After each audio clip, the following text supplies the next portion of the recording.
Bienvenue sur le plateau télévision de l'Innovation Connecting Show en direct du Parc des Expositions de Toulouse. Et j'ai le plaisir sur ce studio télé de recevoir Marc Lemonnier, qui est président fondateur de Antabio. Alors Marc Lemonnier, le profane que je suis, va s'essayer à une définition sommaire d'Antabio, que vous allez corriger après étoffer. C'est une société biopharmaceutique qui est spécialisée dans le développement de traitements contre les infections résistantes aux antibiotiques. Je l'ai bien descendu ? C'est parfait. Voilà. Mais ça serait peut-être bien d'étoffer cette définition, peut-être par l'historique, tout simplement, d'Antabio. Comment est-ce que c'est né ? Tout à fait.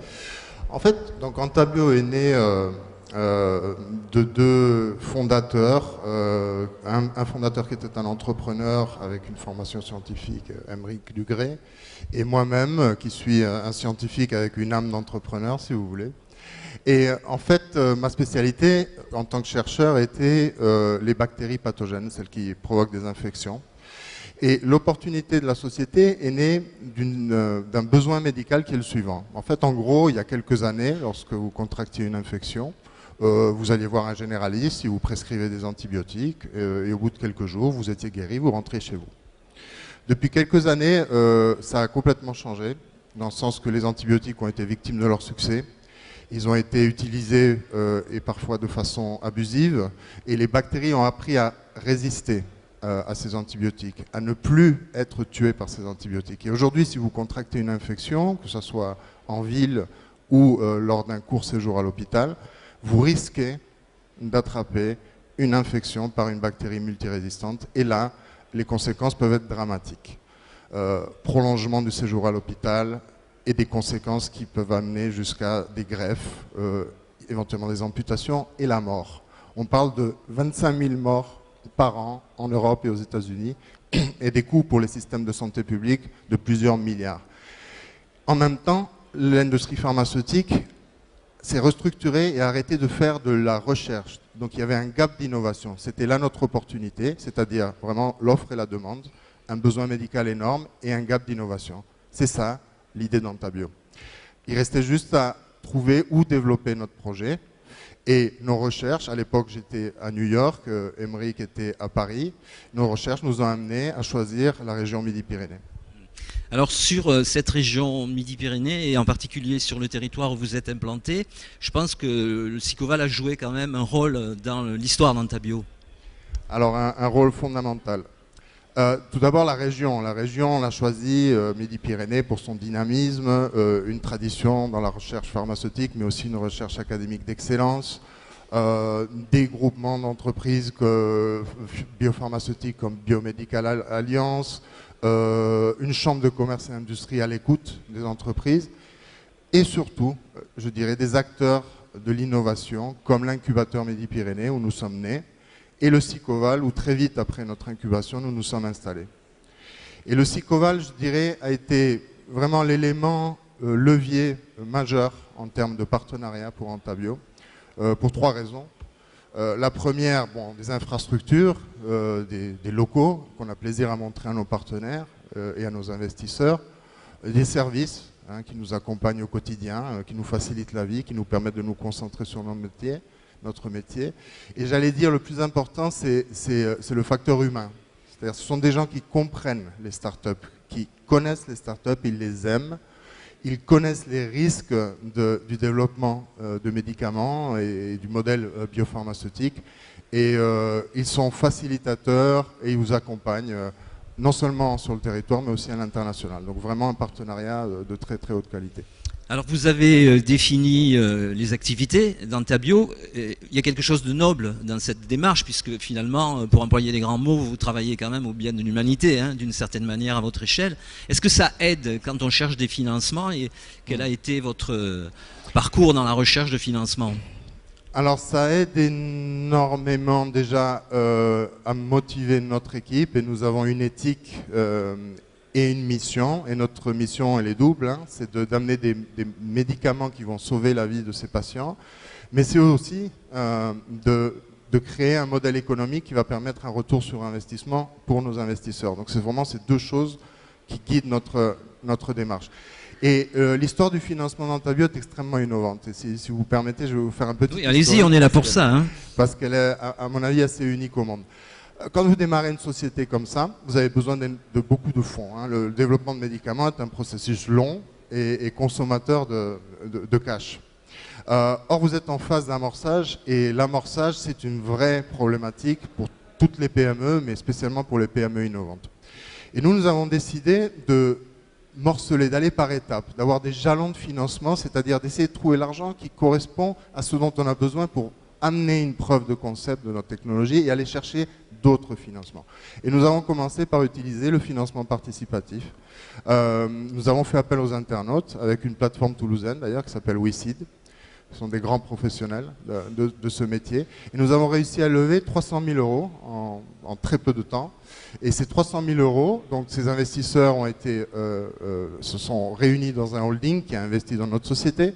Grâce à ces 300 000 euros, on a pu faire sauter un verrou technologique, amener une preuve de concept qui cette fois-ci a convaincu un business angel, donc un investisseur privé.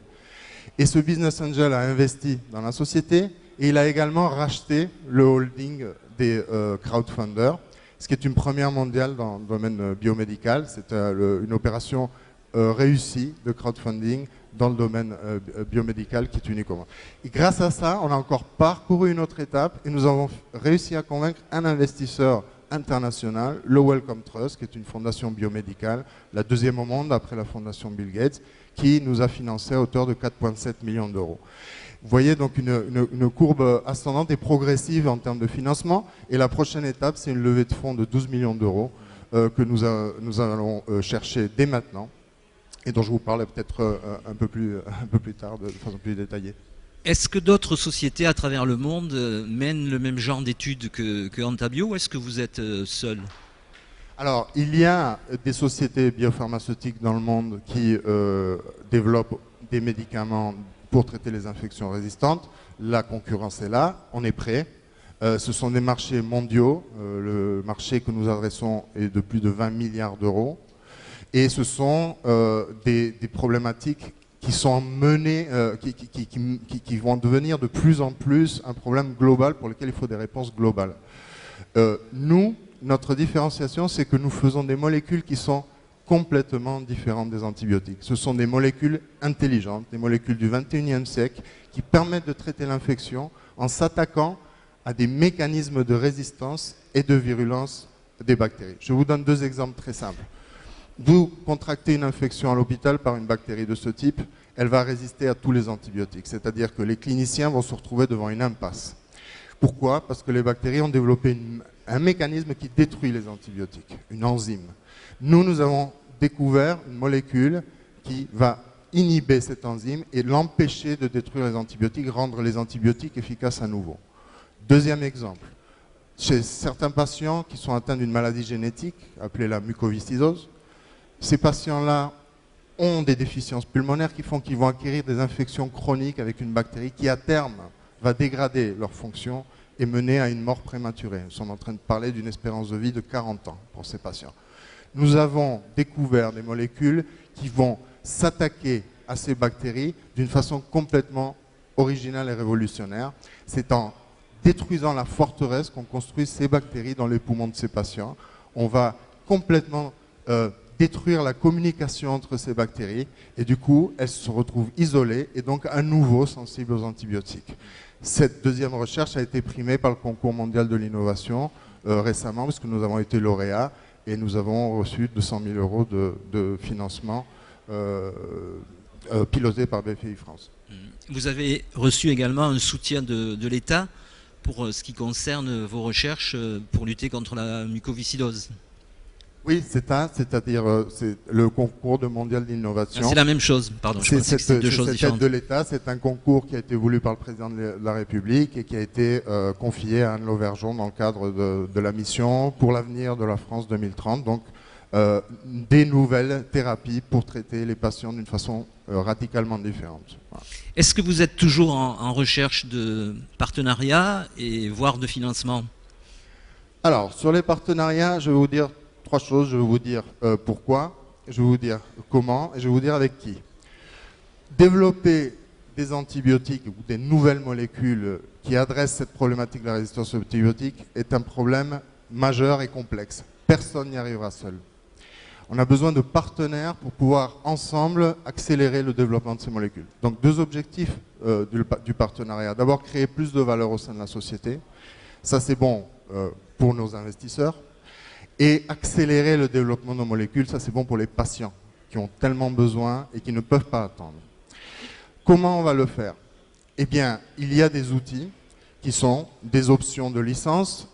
Lorsque nos molécules auront atteint un stade où l'industrie pharmaceutique pourra prendre le relais, et l'industrie pharmaceutique détient une expertise dans le développement clinique et la commercialisation qui est précieuse. Donc voilà une première stratégie de partenariat. Et là, sur des sujets ou des problématiques tellement innovantes que la complexité justifie d'avoir un partenariat plus précoce à travers des des collaborations de recherche, nous irons chercher ces partenariats plus tôt dans le process. Avec qui? Notre cœur de métier, c'est la santé humaine. Évidemment, nous irons chercher des partenariats avec l'industrie pharmaceutique, comme je l'ai dit, mais également avec des centres d'investigation clinique, avec des laboratoires académiques, avec des associations de patients. Mais nos molécules, elles ont un intérêt qui va au-delà de la santé humaine. Nous pouvons adresser des marchés, par exemple, comme la santé animale, où on voit bien que l'utilisation d'antibiotiques dans la santé animale est de plus en plus décriée, et à juste titre. Nos molécules sont des alternatives à ces antibiotiques. Elles peuvent être utilisées en santé animale, elles généreront moins de résistance et peuvent donc être une solution pour ces... Mais pourquoi pas d'autres marchés où les bactéries sont un vrai problème? Je parle le dentaire, par exemple, les infections buccales, ce sont des bactéries, mais je parle aussi de l'industrie, les pipelines qui sont bouchés par des biofilms de bactéries. Voilà autant de marchés qui peuvent donner lieu à des partenariats extrêmement originaux et générateurs de valeur. Et alors, quelle est la prochaine étape cruciale dans la conduite de vos projets là? Quel est le prochain point d'interrogation pour vous? Alors, prochaine étape cruciale, comme toujours, on est en train de parler d'une petite société, les financements. Nous sommes en train de mener une levée de fonds de 12 millions d'euros, avec une première tranche, un premier jalon à 2 millions d'euros. Pourquoi? Ces 2 millions d'euros nous permettront d'avancer nos projets jusqu'aux portes de la clinique. C'est-à-dire avoir complètement terminé la recherche, de façon à pouvoir préparer le dossier réglementaire et faire les premiers essais chez l'homme. Ces premiers essais qui vont pouvoir montrer qu'on a un médicament sûr et bien toléré par les patients. Les 10 millions supplémentaires, eux, nous permettront de réaliser les essais cliniques, et là je parle à horizon 2018, d'avoir apporté la preuve de concept industriel que nos médicaments sont des médicaments qui peuvent être maintenant développés à plus grande échelle et commercialisés. Et c'est là où les accords de licence avec l'industrie pharmaceutique généreront des revenus pour la société. Marc Lemonnier, je vous remercie beaucoup pour vos efforts de pédagogie, notamment dans l'explication de vos démarches de recherche. Peut-être encore un dernier mot avant de conclure, il nous reste quelques poignées de secondes là, sur Antabio en général. Eh bien, Antabio en général, j'aimerais dire que ce que vous disiez au début était extrêmement important. On se lève le matin en pensant à ces patients qui ont des infections qui vont probablement les tuer si on ne fait rien. Et on est une jeune équipe, on est 12. On est une équipe très équilibrée, 50% d'hommes, 50% de femmes. Une équipe internationale. Il y a 6 nationalités différentes représentées dans la société. Et je suis très fier de cette équipe et je crois qu'on va faire vraiment la différence et inventer ces médicaments dont les patients ont tellement besoin. On vous souhaite très sincèrement bonne chance et encore merci.